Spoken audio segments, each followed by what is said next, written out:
children. Percy was talking to James in the shed at the big station. My God was telling me how lonely he gets in his van. I think he ought to take some passengers sometimes. It might cheer him up. He's not allowed to do that, said James virtuously.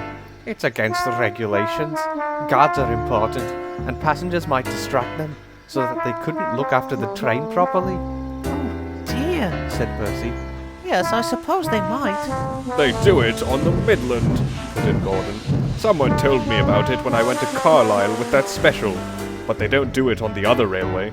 It's on some preserved line where they haven't got any coaches. You see, James? Said Percy triumphantly. Oh, well, if they haven't any coaches, that's different, James huffed.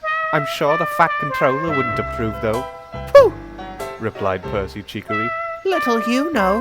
He puffed away to collect some trucks from the harbour.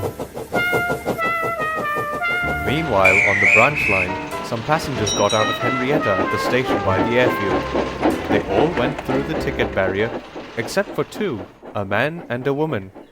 Ah, said the ticket inspector when he looked at their tickets, you've come too far. You should have got out at the last station. The passengers looked at him. Then they looked at each other and shook their heads. The last station. You must go back there. There was a pause. Then the man said something to his wife in a language the ticket inspector didn't understand. He asked the porter to bring the station master.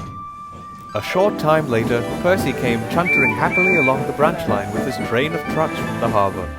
He saw the signal at the station by the airfield was set at danger, and the station master waiting for him on the platform. Oh dear, there must have been an accident. I hope no one's hurt.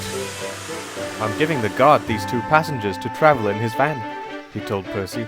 They're foreigners who came too far on Toby's train by mistake. Will you stop at the station by the river and let them off, please?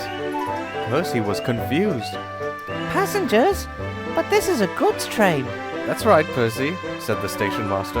They're going to travel with the guard in his van. But James says it's against it's not allowed, sir. The station master laughed.